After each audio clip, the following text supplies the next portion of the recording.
রব্বুল আলামিনই প্রথম, আল্লাহ পাকই শেষ। আল্লাহ পাক প্রকাশ্য, আল্লাহ পাক গোপন। ওয়া হুয়া বিকুল্লি শাইইন আলিম। আল্লাহ পাক বলছেন তিনি প্রত্যেকটা বিষয় সম্পর্কে জ্ঞানী। সূরা হাদিদ আয়াত নাম্বার 3। তো আমরা বুঝতে পারছি যখন কোনো কিছু ছিল না তখন আল্লাহ রব্বুল আলামিন ছিলেন, আবার যখন কিছু থাকবে না তখন আল্লাহ পাক থাকবেন। কুল্লু মান আলাইহা ফান ওয়া ইয়াবকা ওয়াজহু রাব্বিকা যুল জালালি ওয়াল ইকরাম। সমস্ত কিছু ফানা হয়ে যাবে, শুধুমাত্র আল্লাহ রব্বুল আলামিনের সত্তা জাত এটা বাকি থাকবে। তার মানে আল্লাহ পাকই শুরু, আল্লাহ পাকই শেষ। আল্লাহর কোনো শুরু নাই, আল্লাহর কোনো শেষ নাই। এখন কেউ যদি প্রশ্ন করে যে আল্লাহ সব কিছু সৃষ্টি করেছেন, তাহলে আল্লাহকে কে সৃষ্টি করলো, নাউজুবিল্লাহ, তখন আমরা বলবো যদি কেউ আল্লাহকে সৃষ্টি করতো তাহলে তো সেই সৃষ্টিকর্তা হয়ে যেত, তাই নয় কি? এভাবে এক এক করে যদি আমরা পিছনের দিকে যেতে থাকি তাহলে একটা পর্যায়ে গিয়ে তো আমাদেরকে থামতে হবে। তো আমরা যেখানে গিয়ে থামছেন সেটাই হচ্ছে আল্লাহ রাব্বুল আলামিন। আল্লাহ পাকের আগে কিছুই ছিল না, বরং অতীত, বর্তমান, ভবিষ্যৎ এটা সময়ের মধ্যে আছে, যে সময়ের মধ্যে আমরা বাস করছি। আল্লাহ রাব্বুল আলামিনের কাছে এরকম অতীত, বর্তমান, ভবিষ্যৎ কিছু নাই। আল্লাহ রাব্বুল আলামিন একা ছিলেন, তখন কিছুই ছিল না। আবার যখন সবকিছু ধ্বংস হয়ে যাবে আল্লাহ পাক একাই থাকবেন, আর কিছু থাকবে থাকবে না। এখন আল্লাহ পাক সর্বপ্রথম সৃষ্টি করলেন আরশে আজিম। কি সৃষ্টি করলেন? এবং আরশটা পানির উপরে ছিল। কিসের উপরে? পানির উপরে। এরপরে আল্লাহ রাব্বুল আলামিন সৃষ্টি করেছেন কলম। আল্লাহ পাকের কাছে লাউহে মাহফুজ আছে। লাউহে মাহফুজ মানে সুরক্ষিত একটা ফলক। এখানে আল্লাহ পাক কলমকে বললেন লিখো। কলম বলল যে মাযা আকতুব, আমি কি লিখবো হে আল্লাহ?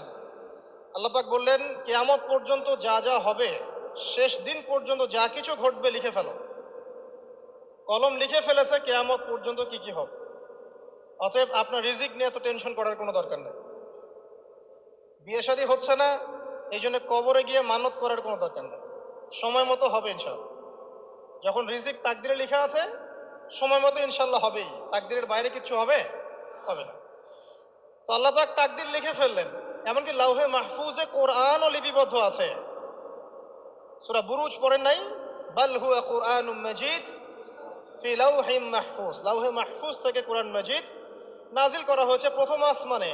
এরপর প্রথম আসমান থেকে আস্তে আস্তে ধাপে ধাপে বিভিন্ন ঘটনার পালাক্রমে রাসূলুল্লাহ সাল্লাল্লাহু আলাইহি ওয়াসাল্লামের কলবের মধ্যে জিবরাইল আলাইহিস সালামের মারফতে ওহী করা হয়েছে। এই হলো কোরআন, যেটা নাজিল হতে সময় লেগেছে 23 বছর। তো লাউহে মাহফুজ আল্লাহ রাব্বুল আলামিন সব লিখে ফেললেন। এভাবে 6 দিন, আল্লাহ পাকের হিসেবে 6 দিন কত লম্বা আল্লাহ ভালো জানেন। 6 দিনে আল্লাহ রাব্বুল আলামিন এরপর সৃষ্টি করলেন পুরো মহাবিশ্ব। পুরো মহাবিশ্ব বলতে আমি শুধু পৃথিবীর সৌরজগৎ বোঝাচ্ছি না। এই মঙ্গল, বুধ, শনি, বৃহস্পতি এইটুক না, এরকম হাজার হাজার সৌরজগৎ মিলে একটা গ্যালাক্সি হয়, আর হাজারটা গ্যালাক্সি মিলে গিয়ে একটা আসমান হচ্ছে, মহাকাশের একটা ছায়াপথ আসমান হচ্ছে। তো এরকম 7টা আসমান বা 7টা মহাবিশ্ব আল্লাহ পাক সৃষ্টি করলেন মাত্র 6 দিনে। কয় দিনে? ফি সিত্তাতি আইয়াম, 6 দিন আল্লাহ পাক সৃষ্টি করলেন। এরপর আল্লাহ রাব্বুল আলামিন প্রত্যেক মহাকাশে তার যার যার কাজ সেটা দিলেন। যেখানে যেখানে মাখলুক সৃষ্টি করা আল্লাহ পাক করলেন। আল্লাহ রাব্বুল আলামিন মালায়েকা সৃষ্টি করলেন নূর দিয়ে। কি দিয়ে? আলো দিয়ে। আলোর মধ্য দিয়ে আল্লাহ রাব্বুল আলামিন ফেরেশতা সৃষ্টি করলেন। আল্লাহ পাক জিন সৃষ্টি করলেন। জিন কি দিয়ে? আগুন দিয়ে। একদম যেটা উত্তপ্ত আগুন, লাল আগুন, সেই আগুন দিয়ে আল্লাহ পাক জিন জাতিকে সৃষ্টি করলেন। সৃষ্টি করার পর আল্লাহ রাব্বুল আলামিন জিন জাতিকে পৃথিবীতে পাঠিয়েছেন। কোথায়? আর এখন মানুষ পৃথিবীতে যা করছে, জিন জাতীয় কিছুটা এরকমই কাজ করেছিল, বরং তার চেয়েও হয়তো বেশি করেছিল। পৃথিবীতে সে ফিতনার ফাসাদ সৃষ্টি করেছিল। এক পর্যায়ে আল্লাহ রাব্বুল আলামিন জিন জাতিকে ধ্বংস করে দিলেন। কিছু কিছু জিনকে আল্লাহ পাক অবশিষ্ট রাখলেন, যেগুলো পাহাড়ে, পর্বতে, বিভিন্ন জায়গায়, সমুদ্রে আশ্রয় নিল। পাহাড়ি এলাকাগুলোতে জিন থাকে, গভীর সমুদ্রে জিন থাকে, হ্যাঁ, জঙ্গলে জিন থাকে। এরকম কিছু জায়গা আছে, এগুলোর মধ্যে জিনরা থাকে। তো ওদেরকে ডিস্টার্ব করতে গেলে সমস্যা, আপনাকে ধরে ফেলবে। আর যদি প্রতিদিন সকাল সন্ধ্যার জিকির আজগার ঠিকঠাক মতো না করেন, কোরআন তেলাওয়াত ঠিকঠাক মতো না করেন, নামাজি না হন আর পবিত্র না থাকেন, তাহলে জিন ধরার সম্ভাবনা বেশি। আর আমার মনে হয় এখনকার যে মেয়েগুলো রাস্তাঘাটে ঘোরাফেরা করে, এদের বেশিরভাগই জিন ধরা।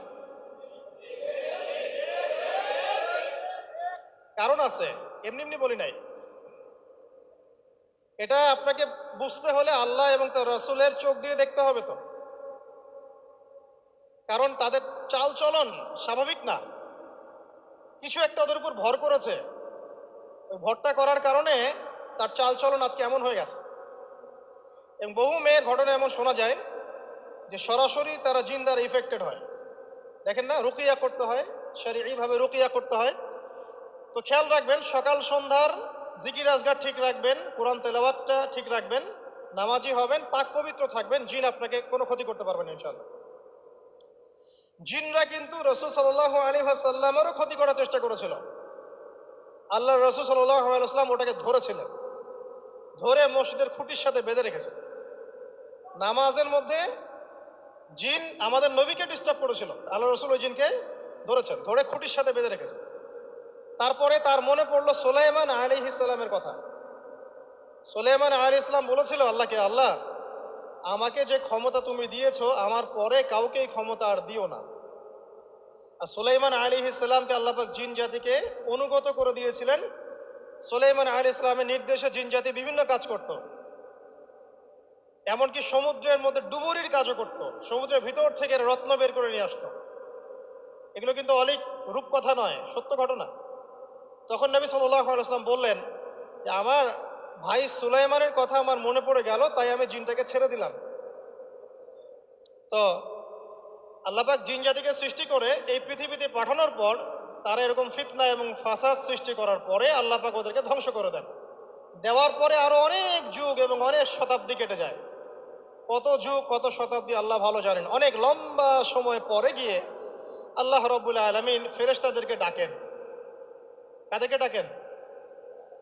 তাদেরকে ডেকে বলেন, ওয়াইজ ক্বালা রাব্বুকা লিল মালায়েকা, স্মরণ করো নবী সেই সময়ের কথা যখন তোমার রব ফেরেশতাদেরকে ডাকলেন, ডেকে বললেন, ইন্নী জাইলুন ফিল আরদি খলিফা, হে ফেরেশতা মণ্ডলী, আমি পৃথিবীতে আমার খলিফা পাঠাতে চাই। কি পাঠাতে চাই ভাই? খলিফা। খলিফার দুটো অর্থ, একটা হচ্ছে ওই যে জিনরা যে চলে গেল, ওর স্থলাভিষিক্ত হয়ে আরেকটা জাতি, স্থলাভিষিক্ত হওয়া। আরেকটা ব্যাখ্যা হচ্ছে খলিফা শব্দের মানে হচ্ছে যে ব্যক্তি আল্লাহ পাকের বিধান অনুযায়ী পৃথিবীতে বিচার ফয়সালা করে, সে আল্লাহর খলিফা। আমি কি বুঝাতে পারছি? আল্লাহ পাক ফেরেশতাদেরকে বললেন, আমি পৃথিবীতে আমার খলিফা পাঠাতে চাই, প্রতিনিধি, এবং যে আল্লাহর বিধান দ্বারা বিচার ফয়সালা করে। তখন ফেরেশতারা বলছেন, ক্বালু, ফেরেশতারা বলছেন, আতাজআলু ফিহা মান ইউফসিদু ফিহা ওয়া ইয়াসফিকু দিমা, হে আল্লাহ আপনি কি এমন কোন সৃষ্টিকে আবার পৃথিবীতে পাঠাতে চান যে পৃথিবীতে গিয়ে ফিতনা ফাসাদ সৃষ্টি করবে অথবা রক্তপাত ঘটাবে? ফেরেশতারা এই কথা কিভাবে বলতে পারলো? হ্যাঁ, জিন জাতির অভিজ্ঞতার আলোকে। ঠিক আছে? তখন আল্লাহ পাক বলছেন, ইন্নী আ'লামু মা লা তা'লামুন, দেখো আমি যা জানি তোমরা তা জানো না। মানে তারা ফিতনা ফাসাদ সৃষ্টি করতে পারে, কিন্তু আমার কিছু মুখলেস বান্দা থাকবে যারা এই পথে পা বাড়াবে না। আচ্ছা, এবার আল্লাহ রাব্বুল আলামিন আদম আলাইহিস সালামকে সৃষ্টি করলেন। আল্লাহ পাক নিজের হাত দিয়ে আদম আলাইহিস সালামকে সৃষ্টি করেছেন। সূরা সদের মধ্যে আল্লাহ পাক বলেছেন, দেখুন মহাবিশ্বের কোন সৃষ্টির ব্যাপারে বলা হয়নি যে খলাকতু বিয়াদাই, আমি নিজ হাতে তাকে সৃষ্টি করেছি। শুধুমাত্র আদম আলাইহিস সালাম, আমাদের পিতার ক্ষেত্রে বলা হয়েছে খলাকতু বিয়াদাই, আমি নিজ হাতে তাকে সৃষ্টি করেছি। কত সম্মান, কত ভালোবাসা, তাই না? এবার আল্লাহ রাব্বুল আলামিন আদম আলাইহিস সালামকে সমস্ত নাম শিক্ষা দিলেন। Watch this. Make a UGC style ad promoting coffee. Tired of sugary sodas that leave you শিক্ষা দিলেন। সমস্ত নাম মানে কি?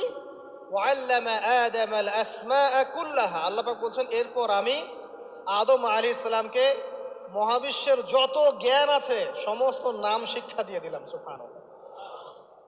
যেই জ্ঞান ফেরেশতাদেরও ছিল না, যেই জ্ঞান ইবলিসেরও ছিল না।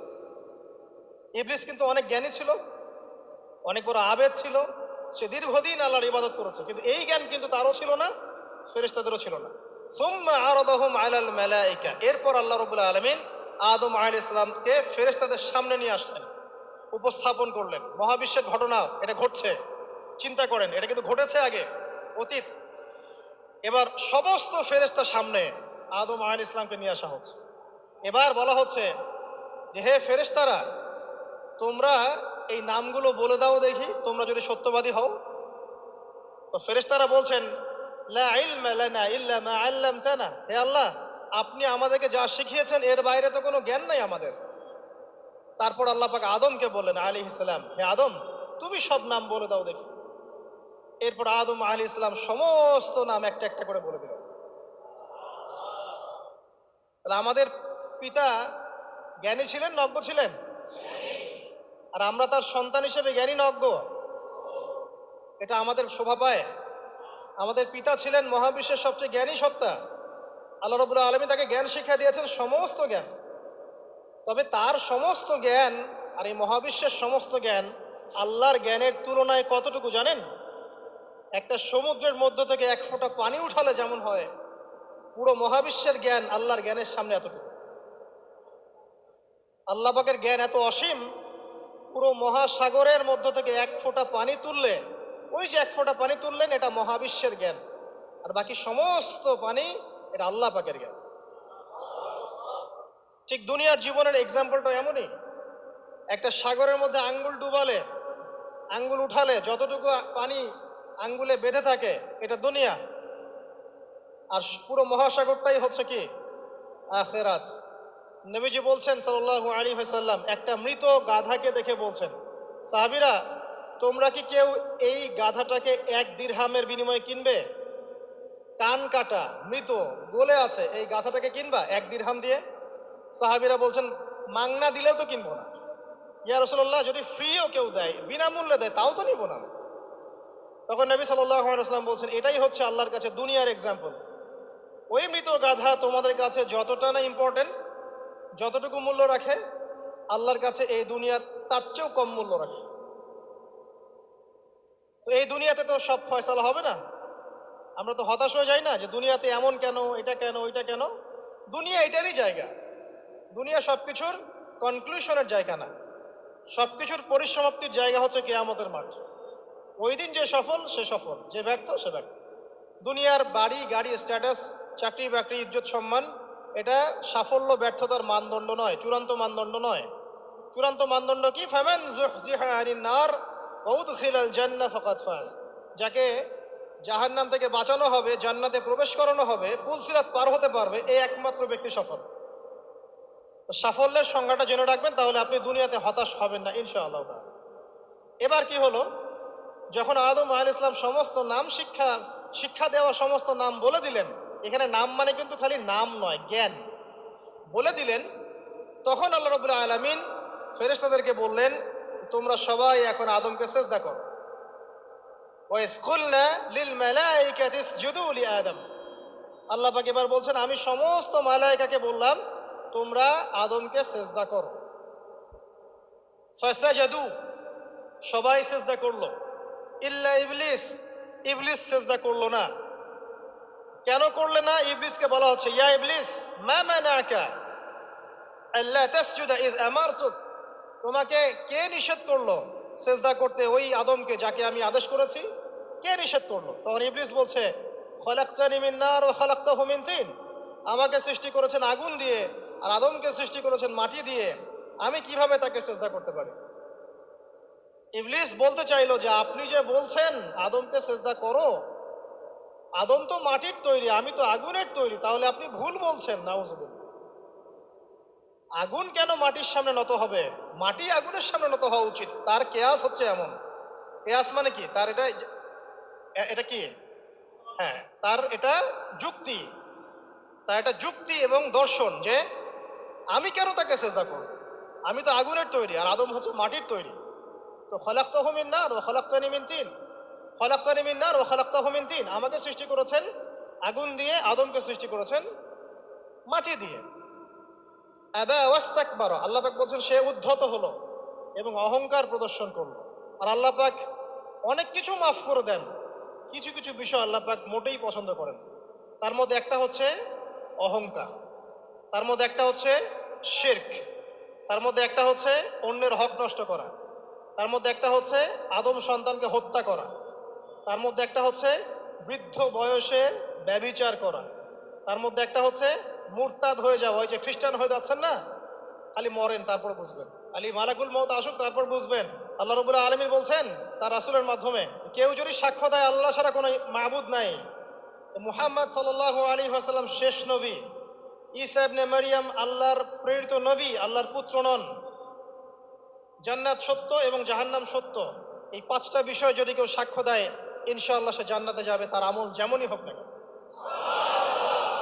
টাকার বিনিময়ে, চাকরির বিনিময়ে, সমাজসেবার নামে আর চিকিৎসার নামে ইমান বিক্রি করে ফেললেন, সুবহানাল্লাহ সুবহানাল্লাহ। তোমাদের এই পৃথিবীতে বেঁচে থাকার চাইতে মাটির তলে চলে যাওয়া ভালো। আবর্জনার কোনো প্রয়োজন নাই আল্লাহর এই জমিনে। এই মুসলিম উম্মার আবর্জনার কোনো প্রয়োজন নাই। এই মুসলিম উম্মার ইমানদার সাহসী তরুণ প্রজন্মের দরকার। আল্লাহ পাক কবুল করুন, আমিন।